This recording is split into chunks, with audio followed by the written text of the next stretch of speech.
Hi guys, I'm Nagadir-chan and welcome to my review for Tokunana episode 8 and episode 9, I think. Yep, episode 8 and episode 9. Well, things are kind of finally tying in. I'm very glad for that, especially in episode 9, which answered a lot of questions and still give us some things sprinkled in, so not all questions are answered. There is some mysteries, which I really love about this series, that there is a lot of mysteries and they are not told at once. So I will start with episode 8, which is Take a Girl Ninja Bellamere oriented. And actually, I must say, this episode is probably my least favorite one. Yeah, I really didn't like it that much because it felt a little bit disconnected from the 9 plot lines, because so far I kind of felt like the story was slowly building up, and this episode kind of felt out of nowhere with nothing that much connected, because if I remember correctly, almost all episodes were connected with 9 somehow. You might not see it at the first glimpse, but they definitely were. This one was kinda, I don't know, it felt very fillery. Like I said, I don't like this episode much. There is some story bits at the end, post-credit time only. Well, so this is about Balamere, the tech girl. This episode started quite peacefully and nicely and very happily. She was, I think, going to buy some stuff for her. You know, she's the girl, so some tech stuff. And the dragon boss was following her the whole time. And then she went. She got kidnapped. So that was a kind of little bit interesting. But she was able to send a distress call. Her mobile phone fell away, or maybe she dropped it. I guess she dropped it. And she sent stress signals so Tokunana would know something is bad. So yeah, it was very Bellamere oriented. Because it was about some weird homunculi missing case. Like a lot of homunculi were missing. So they were investigating that, but not Tokunana, but I think special, how is it called? Special task force or whatever. I don't remember its name. Special unit, whatever. Different than Tokunana. They were kind of investigating this missing homunculi. And I don't know how they got info that Balamere is homunculi, or if you can tell at the first sight. I have no idea. So they kidnapped her. And meanwhile, Ichinase and Seiji were kinda in a restaurant. Now I don't remember if it was Chinese or Vietnamese or something like that. They were kinda eating. Seiji looks like he's a big eater. He ate a lot. And it seems like, yeah, the owner of that restaurant has some past with Ichinase. I think they were going after them or after her husband or something. They had something in a crime, like they were not doing very nice things in the past, some illegal stuff. And suddenly there was weird commotion outside. Some woman was robbed of her case, bag, whatever. And she was very mean and angry, and Seiji saw that, so he decided to run after the thief. Soundtrack in these 2 episodes is very great, very phenomenal. So he was chasing the dude, and I really love the fact that instead of just running after him, he decided to jump on a van and then jump from that van on him because he was on a motorcycle. Though he kinda screwed because that bag ended up in a river, so the woman was very mean to him, extremely mean, very annoying woman. She even didn't thank him, I think. So, well, Seiji did good, but maybe he should be more careful about it. I mean, jumping from a van to the guy on a motorbike is kind of risky, but Seiji did a lot of risky stuff and wasn't hurt at all, or was hurt but got okay afterwards, so why he should care about it? And then after that day, Ichinose got call from other members of Tokunana that Bellamere was kidnapped. So they started to investigate that and trying to find her. A good thing was that boss in Dragon was still with Bellamere, so he helped her a lot. She was in some kind of room, very small room, held in that. And she was trying to escape. There was some panel, and because she has a lot of gadgets with her also, she's a clever girl. So she opened some panel, and it wasn't a very nice look because there were hearts of homunculi. So I guess there is a black market of homunculi or whatever creatures' hearts. And it is told that homunculi hearts can... How it exactly was? Make you younger or make you look young or something. So yeah, they're selling that on black market. So she was a merchandise. Not a good finding, I would say. So meanwhile, the party, they were trying to find her because Nijo was taking care of cameras and he found out where they were last seen, the van Bellamere was taken with. So he was searching around the area and Bellamere was able to send them some message like how big the room is, and he was searching for a room which has the same specifics Bellamere sent him. And he was sending Ichinose and Seiji to them. Seiji was actually very... He ran around and asked people if they haven't seen this van and these people and whatever. Even Ichinose was kind of like, dude, you probably should calm down. We will figure this out. Just trust the Bellamere. She's pro, and trust us. We know how to deal with this. But Seiji was just like, I'm not going to stop. And this kind of determination remembered Ichinose of Luka, because he was basically the same kind of guy, always rushing into stuff to help people. So that felt kind of ominous, I would say. We actually found out that woman who got her bag taken by the thief was actually the woman who was into this selling homunculi heart stuff. She was actually an elf doctor. She had hairstyle which covered her ears, so that was very clever. And she was barging into that room and with two of her goons, and she wanted Bellamere to get sedated because she woke up and tried to do all this stuff. So then it went a little bit crazy, and even though Bellamere and Boss in the Dragon took out two of these goons, they were kind of stupid. Seriously. Then the woman was fighting with Bellamere. She kind of hurt her, and then she was really ready to rip her off, to chop her head off and such. I was like, oh, slow down, lady. You're kind of really into this. It was kind of disturbing. I mean, this show is pretty lighthearted if we are not talking about Warlock and his craziness and massacres, So it's very colorful, so sometimes it kind of surprises you.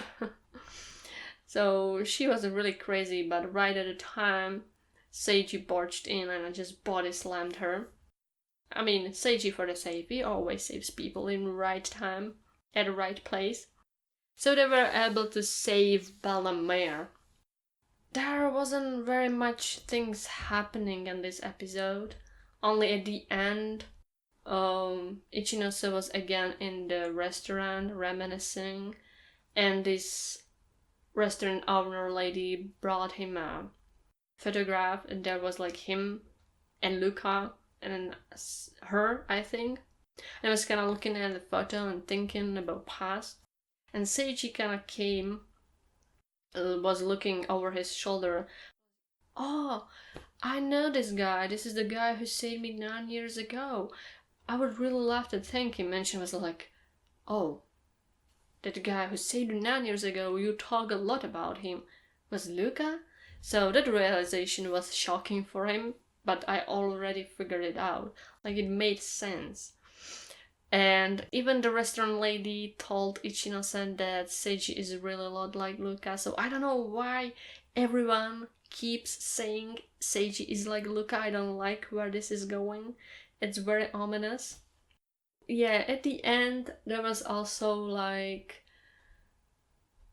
some message was sent to Tokunana. That guy who was part of that bombing 9 years ago was caught in Berlin, and they are sending him like to Japan, so they will be escorting him.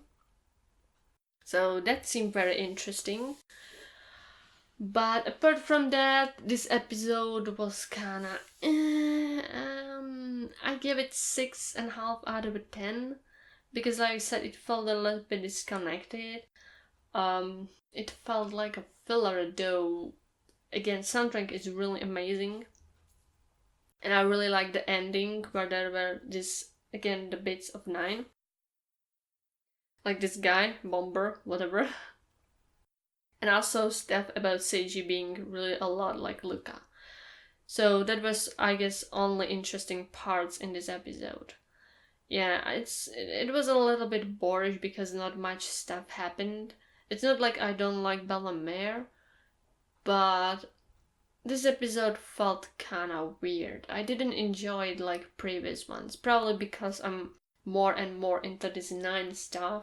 Suddenly, when there is not much about 9 or this kind of stuff happening, I'm kinda disappointed. I don't know. I think it happened like even in previous episodes that they were still like better done. So yeah, I really didn't enjoy this one that much.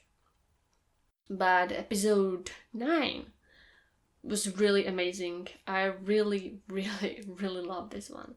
It was great.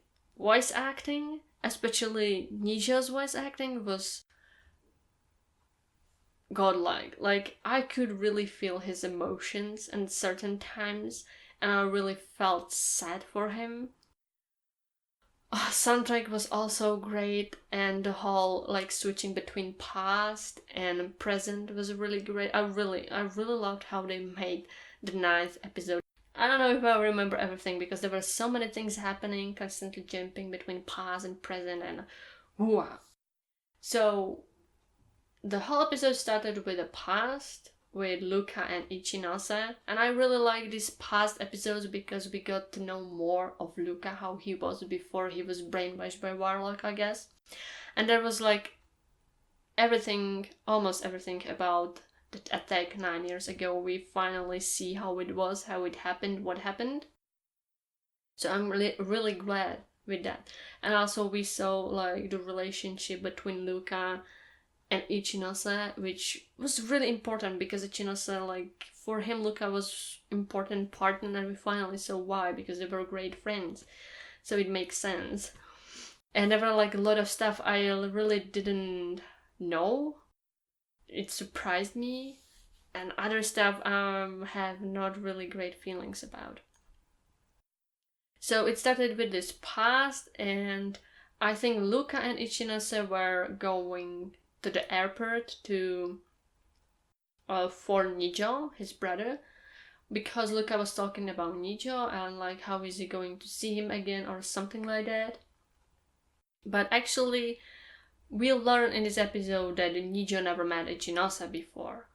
Just when he went into Tokunana, into special team 7, at the time they only knew each other. But before that, they didn't knew each other, which surprised me. I thought they did, but they didn't.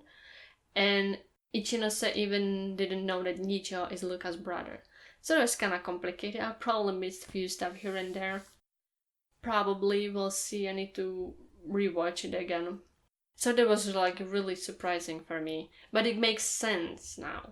Because I was constantly like thinking, why they are not talking about it? Why he's dead? Why then this and that? And now it makes sense why not, because Ichinose didn't know Nijo is Luka's brother. It makes sense, of course. I just didn't pay attention, I guess, enough. So they were like going to this airport, and Luka was talking with Niji on the phone, and then exploded. It was the bomb setting off, so it was kind of crazy. Then we got to the present, where Tokunana was taking care of this bomberman guy, I don't remember his name, who was there 9 years ago, one of the Warlock's men. And we also learned that he wasn't the one who set the bomb. He was supposed to set the second bomb, which was supposed to kill all the policemen, all the firefighters, or the people who came to aid this horrible mess. So the second bomb was supposed to kill them. Warlock really loved his massacres. He really planned his things out. Sadly, it didn't happen, or gladly for people, because he would kill everyone there. Whew. Wow, that plan was kind of like overkill much, Warlock. At least it didn't happen. This bomb guy was really cocky, really annoying. He constantly talked shit. It was constantly annoying Ichinose.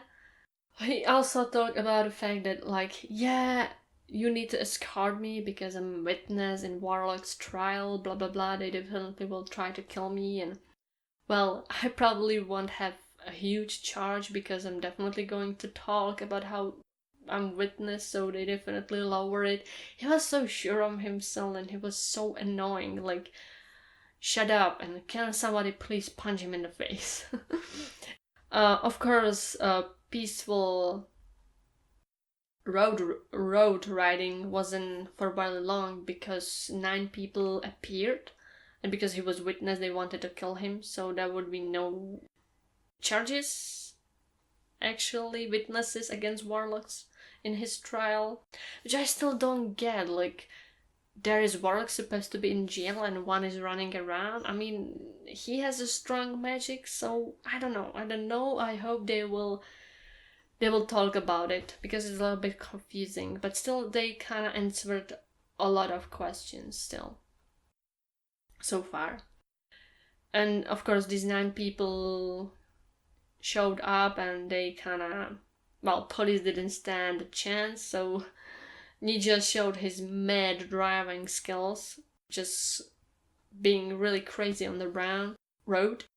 Then Ichinose told him to just get faster, and they kind of run into the wall and go through it and jumped right into some house building and got stuck. And they know that Nine is going after them, which wasn't very nice. So they had a bomberman there, kind of locked him to post or something or whatever it was, so he couldn't escape. Ichinose and Nijo were with him. There was also samurai vampire girl, and Seiji went to look around if there is not 9 showing up. So we had also more past. We learned that Luka and Ichinose got to the airport and they were they were helping people there. They also figured out that there was a bombs and second bomb, so actually I think it was them who kinda destroyed the plan of second bomb exploding, which would kill even more people. And then we learned that there was a group of kids and this bomberman was like holding them hostage, and Seiji was one of them. And that's where Luka went to help these kids because he heard one of the 9 people is holding kids as hostages, so he went there. Ichinose warned him not to go there alone, but he was determined, so he went there, and that's the last time he saw him. Even Ichinose wasn't very happy about it, but Luka told him like, everything will be okay, get these people to a safe place and then come after me. Never happened though, I guess. So that was crazy. So Nijo and Ichinose were in the room with this bomber guy, And suddenly, like, I think Bellamere was trying to call Ichinase, but something was jamming the signal, so he went outside. It was Nijo, because he was also very, very pissed at this bomber guy.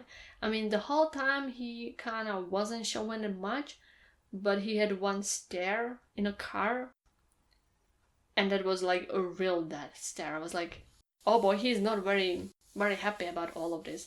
I mean, because he learned what is Luka now, he's extremely pissed. Like, very, very pissed. And I was feeling like he's going to do something stupid. I was like, Nijo, please don't let Nijo alone with this guy. But he decided to jam the signal so Ichinose would leave, logically. God damn it. God damn it. And Bellamere was calling him because they changed the place this guy should go to some hotel, which was very shady. I really didn't like it.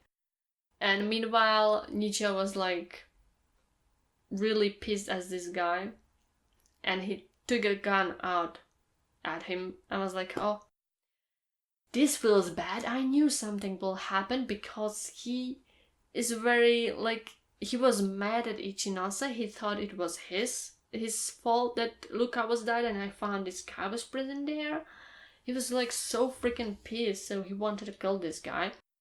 And then he started to talk like, the past 9 years I lived, I just wanted revenge. I wanted to put a bullet in a guy who killed my brother. And I love the Bomberman. The whole time he was extremely confident. And this moment, like, I didn't kill him, you know? Like, before Ninja took his gun out, he was kind of still bullshitting him, like, oh, I tried to kill your brother, but I couldn't, which is weird. Well, the hell his brother is? Because he told him that he shot him many times and he survived without no problem, so that is weird. That's why Warlock wanted him. That's why he showed at the end and I guess took him with him, because Luka somehow has weird powers. I don't know, maybe he's a dragon, whatever. So he was very prideful of that, and that Ninja got pissed and took his gun out of him. So immediately this Bomberman, who was extremely confident, became very sweaty.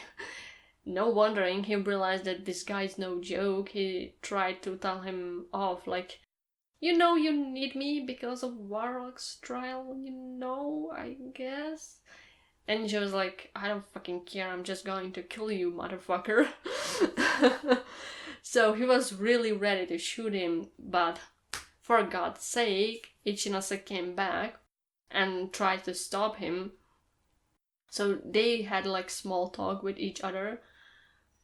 Funny thing was that even Ichinose took his gun out on Nijio, telling him like, I know Luka wouldn't want this. He would want me to stop you. So for a while they were standing like this, their guns out, staring at each other. Poor Bomberman guy probably pissing his pants.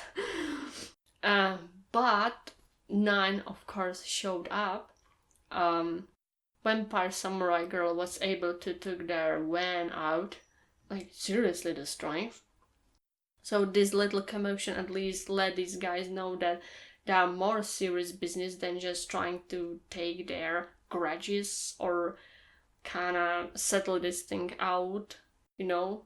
So they took the Bomberman and get out, though Ninja was still thinking that it was Ichinose's fault, that Luka died, something happened to him, that because he left him there, but he was trying to help people, but Ninja didn't know that he died, so he was still really pissed at him. And in this part, like when he was Ninja talking to that Bomberman, and I really loved his voice acting. That was really superb voice acting. I could really feel his rage, his emotions. It was really amazing. Ichinose was trying to tell him something, but probably he felt responsible a bit, I guess. That he didn't follow Luka and really let him go there alone. So I think he tried to apologize but couldn't. And you could really feel like that atmosphere there was like really, really bad. Like, wow. I really love this scene. It was really powerful and I really loved it. So they took the Bomberman and get to the hotel. And we learn more stuff from the past, that with these hostages, the kids, Bomberman was trying to take one kid with him, that Warlock wants him. I was like, okay, this is weird. For what? Why? What did he want to do with him? Sacrifice him? And of course there was Seiji. Even as a young kid, he was very brave and very heroic. So he was like, take me instead. So they take him instead of that kid. And Warlock did something to him. We don't know what. Seiji doesn't remember much. He only said that he remembered a lot of pain. So whatever the Warlock did, he did something horrible to him. And I'm thinking like, is this why Seiji has such weird powers? That Warlock implanted something into him? And I'm thinking like well, if that's the case, it's very bad, because basically Seiji could be Warlock's timed bomb, or I don't know, something horrible, something monstrous he can just set off and it would be ending of the world, or I don't know, like I don't know what Warlock hasn't planned, but he did something with Seiji and that's bad news, and I don't really like it because I like Seiji. So that was like, okay, that's not good. That's bad. Very bad. Yeah, like this past, I really like the past parts, even the present parts. So they took the Bomberman and went into the hotel, and of course, freaking frack, Luka, brainwashed Luka, went inside the hotel because I think they probably had someone in that special task force or whatever. So he went in there, in the hotel, kinda changed his clothes, took the clothes from some policeman, so he was going there as a policeman guarding one doors of one room where the Bomberman was supposed to be. So they just walked in with him there, and then Ichinose noticed something with the guy in the door, but it was too late because the room just exploded. Fucking Luka. Fucking Warlock. So, at least Seiji and Ichinose survived, but the Bomberman, who is very important for Warlock's trial, is dead now. Well, 9 won this one. And Seiji seemed very stressed about it. He seemed shocked and very stressed, and I'm very concerned about his mental state because he's very upbeat guy. He wants to help people and he saves people, and this is like something very bad happening. Like, he told this guy that he would do everything to save him, to let him live, to not let people kill him, because this guy was asking him if he doesn't want to kill him, because he remembered he was the kid that 9 years ago he took to Warlock. And Seiji was like, nah, why? You're like, I'm a policeman, this has nothing to do with it. I will be trying as much as I can, and I will definitely let no one to kill you or hurt you or whatever. And he was like really trying, really doing a great job. The fact that he promised him to like do this and they killed him really stressed him out. Yeah, so also this Bomberman gave him his eye. So I don't know why it's weird, but okay, we'll see what does it mean. Then Luka left, took out his kinda disguise. Nijio noticed it and followed him. Nijio, please, why are you being so stupid? So I think he was trying to take him off because he realized this Luka is not his Luka. Luka is dead, brainwashed, whatever. So he take his gun out. And I think he was prepared to kill him. Brainwave Luka did that too, and the episode ended with a gunshot and black screen. So again, with Ninja, this happened before. And I have a feeling now he's going to die, because I mean, pulling this trick twice and let him leave is kind of like meaningless. So I have a feeling he's dead for dead, which is not good. I really like Ninja because he had a lot of personality, even though he was kind of selfish and wanted to do revenge. He had a lot of personality, and I really liked his story in this. And I really love like how everything was linked together, and a lot of my theories were right. But I really want to know what's Warlock plan, especially with Seiji, because he did something to him and I don't like it. So this episode was really amazing. I gave it 8.5 out of 10. This episode was extremely stressful, with a lot of great emotions, especially from Nija, but even from others. Like really, this whole episode, I was like, Jesus, please, don't let anyone die. And seriously, this show sometimes giving me anxiety. Because I really love this episode. Previous was kinda meh, but this one was amazingly done and I really enjoy it. And I love the jumping between past and present. And Nicho's voice actor did a great job with his emotions, and I really loved that part. Because the animosity in his voice, how much rageful and like angry he was, and how much he wanted to kill that guy, like I really felt that. I really felt that. And I felt bad for him, but still like, dude, Nijo, come on. Come on, you're a policeman, you can't just kill people whatever you wish for, even though they did bad stuff. So yeah, I really love this one. 8.5 out of 10, and I'm very worried for Seiji and Nijo, because I have a feeling he's dead now. And I don't know what Luka will do, and what Ichinose would do. This is so complicated. I really love this thing about Night. It's really concluding very well. Not much episodes left, so I hope everything will be ending nicely and all questions will be answered. So yeah, I really love this one. I think that's all. Goodbye and see you next time.